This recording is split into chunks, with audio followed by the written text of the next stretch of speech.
আমাদের মায়েরা তাওহীদের ব্যাপারে ঘাটতি বেশি, পুরুষের চেয়ে তাওহীদের ঘাটতি মায়েদের বেশি। শিরিক বেশি করে মায়েরা, বেদাত বেশি করে মায়েরা। নাতি হয়েছে, ওই নানি আর দাদি দৌড়াই আসে, কয় তাবিজ নিয়ে আসো। দাদা কিন্তু কয় নাই, দাদার আগে কে কইছে? দাদি। তাহলে দাদি শিরিকের ক্ষেত্রে আগাই গেছে। দাদি কয় যে তাবিজ আনো নাতির জন্য, ওই যে সুতা আনো, ওই তাগা আনো, ওই যে গাছের গোটা আনো, এটা আনো ওইটা আনো। এগুলো কে বলে? দাদি বলে, নানি বলে। তারপর কয় এখান দিয়ে ফোঁটা একটা দাও, কালো কালির ফোঁটা দাও। তাইলে এগুলা শিরিক, এগুলা করে কে? দাদি বেশি করে। তাইলে মায়ের জাতি যদি তাওহীদ বুঝতো তো ঘরের থেকে শিরিক উৎখাত হয়ে যেত। বাইরের থেকে আনলেও দাদি কইতো যে না, খবরদার আমার ঘরে শিরিক ঢুকবে না। কিন্তু দেখবেন ওই দাদি রাত্রে যদি কেউ টাকা পায়, কয় রাত্রে টাকা দেওয়া যাবে না, ঘরের থেকে টাকা দিলে লক্ষ্মী চলে যাইব, রাত্রে টাকা দেয় না। তারপরে দেখবেন সকালবেলা গজ ঝাড়ু দেওয়ার আগে টাকা পয়সা দেওয়া যেত না, লক্ষ্মী চলে যাইব। অর্থাৎ দুনিয়ার শিরিক, দুনিয়ার বেদাতে ভরপুর হয়ে গেছে তাওহীদের জ্ঞান না থাকার কারণে। এজন্য আমার মায়েরা নিজেরা তাওহীদ শিখবেন, ছেলে মেয়েদেরকে প্রথম শিক্ষা তাওহীদ শিখাবেন। এসএসসি পাস করেছেন কিনা, ইন্টার পাস করেছেন কিনা, মাস্টার ডিগ্রি পাস করেছেন কিনা, আল্লাহ পাক কিয়ামতের ময়দানে আপনাকে জিজ্ঞাসা করবেন না।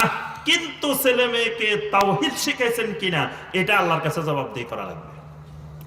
লোকমান আলাইহিস সালাম প্রথম যে নির্দেশ দিয়েছেন, ইয়া বুনাইয়া লা তুশরিক বিল্লাহ, ছেলে মেয়েকে আগে শিখাইতে হবে তাওহীদ, শিরিক সম্পর্কে তাকে ধারণা দিতে হবে। তা আমার মায়েদেরকে এই সংক্ষিপ্ত নসিহত গুলো করলাম। আল্লাহ রাব্বুল আলামিন আমাদের সবাইকে কবুল ও মঞ্জুর করে নিন। আল্লাহ রাব্বুল আলামিন আজকের এই ওয়াজ মাহফিলকে কবুল ও মঞ্জুর করে নিন। দারুর রহমা মাদ্রাসা এবং এতিমখানাকে আল্লাহ পাক কবুল ও মঞ্জুর করে নিন। আল্লাহ রাব্বুল আলামিন এই মাহফিলের ইন্তজামের জন্য যে সকল ভাই বোনেরা বিভিন্নভাবে সহযোগিতা করেছেন, সকল সহযোগিতাগুলোকে আল্লাহ পাক কবুল ও মঞ্জুর করে নিন। আমাদের একজন ভাই, যে কি নাম বলছিলেন, যে এই দোয়া চাইছেন, যে আগে দিয়ে বলে গেলেন না, জি আচ্ছা, যতজন দোয়া চেয়েছেন, মাদ্রাসার জন্য সহযোগিতা করেছেন, আল্লাহ পাক সকলকে কবুল ও মঞ্জুর করে নিন। সকলের দানগুলোকে আল্লাহ পাক কবুল করে নিন। হাবিবুর রহমান ভাই অসুস্থ, আল্লাহ পাক তাকে পরিপূর্ণ সুস্থতা দান করুন। আল্লাহ রাব্বুল আলামিন আমাদেরকে দুনিয়াতে যতদিন বাঁচিয়ে রাখবেন, ইসলামের উপরে বেঁচে থাকার তৌফিক দিন। দুনিয়া থেকে বিদায় নেওয়ার সময় ঈমানের সাথে বিদায় নেওয়ার তৌফিক দান করুন। আল্লাহ রাব্বুল আলামিন আমাদের সবাইকে পরিবার পরিজন নিয়ে জাহান্নামের আগুন থেকে বাঁচার তৌফিক দান করুন। আল্লাহ পাক আমাদেরকে জান্নাতবাসী হওয়ার তৌফিক দান করুন।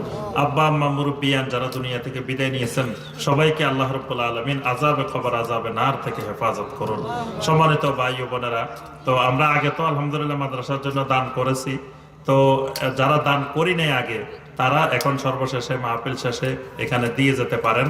আর আগে দিলেও এখন তো দিতে নিষেধ নাই, দুইবার দিলে অসুবিধা আছে। আগেও দিচ্ছেন, এখনো দিবেন, সবসময় দিতে থাকবেন ইনশাআল্লাহ। আপনি আমি মারা গেলে আর দিবে না কেউ, তখন আমার আপনার সম্পদ কার আগে কে ভাগ করে নিয়ে যাবে ওই চিন্তায় সবাই ব্যস্ত থাকবে।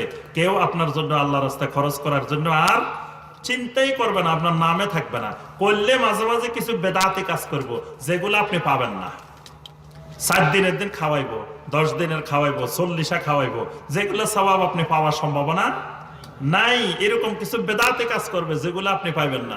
এই জন্য জীবিত থাকতে যত বেশি সম্ভব মসজিদ মাদ্রাসা আল্লাহ দ্বীনের জন্য দিয়ে যাবেন, খরচ করে যাবেন। আল্লাহ পাক আমাদের সবাইকে তৌফিক দান করুন। সম্মানিত ভাই বোনেরা, আমার লিখিত গুরুত্বপূর্ণ 10টা বই আছে তাওহীদের উপরে, ঈমানের উপরে। তো বইগুলো এখানে আছে, আপনারা বইগুলো সংগ্রহ করতে পারেন ইনশাআল্লাহ। যে আমরা কাফারাতুল মাজলিসে দোয়া পড়ি, সুবহানাকা আল্লাহুম্মা ওয়া বিহামদিকা আশহাদু আল্লা ইলাহা ইল্লা আনতা আস্তাগফিরুকা ওয়া আতুবু ইলাইক।